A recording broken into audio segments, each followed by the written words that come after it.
সাবেক সেনাপ্রধান জেনারেল ইকবাল করিম ভূঁইয়া নানা কারণেই আলোচিত। বিশেষ করে গত বছরের 31শে জুলাই তার ফেসবুক আইডি লাল করার কারণে আলোচনার কেন্দ্রবিন্দুতে চলে আসেন। তখন চারিদিকে নানা গুঞ্জন ছড়িয়ে পড়ে। 24-এর গণ অভ্যুত্থান নিয়ে ধারাবাহিকভাবে সামরিক বিদ্রোহ, সামরিক অভ্যুত্থান, গণ অভ্যুত্থান, গণবিপ্লব ও বাংলাদেশ সেনাবাহিনী প্রধান শিরোনামে ফেসবুকে 17টি পোস্ট দিয়েছেন, যা তিনি ইতিমধ্যে আলোড়ন সৃষ্টি হয়েছে। জানা অজানা অনেক কাহিনী নিয়ে তিনি তুলে ধরেছেন অনেকটা নির্মোহভাবে। প্রথম অংশ, বাংলাদেশ সেনাবাহিনীর প্রধানদের প্রায় সামরিক বিদ্রোহ, সামরিক অভ্যুত্থান, গণঅভ্যুত্থান এবং গণবিপ্লবের মতো কঠিন পরিস্থিতির মুখোমুখি হতে হয়। এর পিছনে দেশের বিশৃঙ্খল ও অপ্রাতিষ্ঠানিক গণতন্ত্র, দুর্বল অর্থনীতি, ব্যাপক দুর্নীতি, সামাজিক বৈষম্য এবং দুর্বল শাসন ব্যবস্থা বড় কারণ হিসেবে কাজ করে। কেন সেনা প্রধানই নিশ্চিত থাকতে পারেন না যে তার মেয়াদকালে এ ধরনের অস্থির পরিস্থিতির সৃষ্টি হবে না? বাইরে থেকে পরিস্থিতি শান্ত বোঝা গেলেও ছোট কোনো ঘটনা হঠাৎ করে দাবানলের সৃষ্টি করে সমগ্র দেশের সামাজিক, অর্থনৈতিক এবং রাজনৈতিক অবস্থার আমূল পরিবর্তন করে দিতে পারে।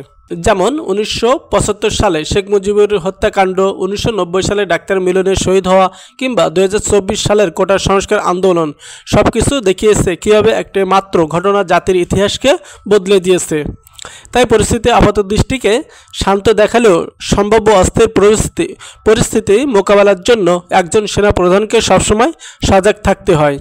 সামরিক বিদ্রোহ, সামরিক অভ্যুত্থান, গণ অভ্যুত্থান এবং গণবিপ্লব এগুলো এক এক সময় এক এক প্রকৃতির হয়, আর প্রত্যেকটি সামাল দিতে বিশেষ দক্ষতা ও প্রস্তুতির প্রয়োজন হয়ে পড়ে। তবে আনুষ্ঠানিক শিক্ষা, ব্যক্তিগত অভিজ্ঞতা আর অতীত ঘটনার বিশ্লেষণের মাধ্যমে একজন সেনাপ্রধান ভবিষ্যৎ সংকটগুলো অনুধাবন করতে পারেন এবং সঠিক সময়ে প্রয়োজনীয় সিদ্ধান্ত নিতে সক্ষম হন।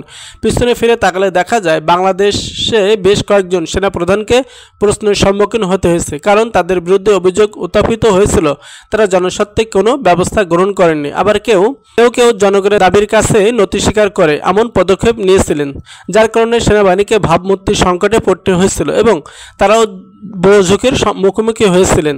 ফলে সামগ্রিকভাবে সেনাপ্রধানদের সিদ্ধান্তগুলো স্থবিরতা বজায় রাখার দিকে ঝুঁকে, কারণ অতীতে যারা অসাংবিধানিক উপায়ে রাজনৈতিক জটিলতার সমাধানের চেষ্টা করেছিলেন তাদের পরিণাম হয়েছিল ভয়াবহ।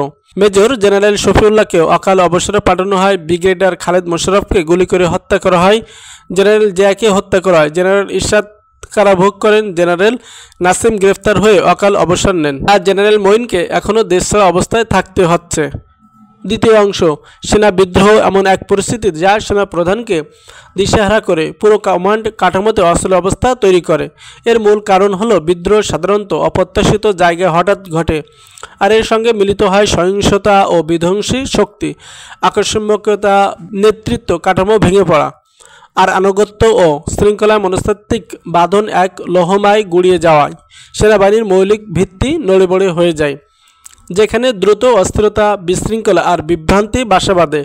বাংলাদেশ সেনাবাহিনীতে বিদ্রোহ ঘটে প্রধানত অফিসার ও সৈনিকদের মধ্যে সুপ্ত শ্রেণী সংগ্রামের জেরে।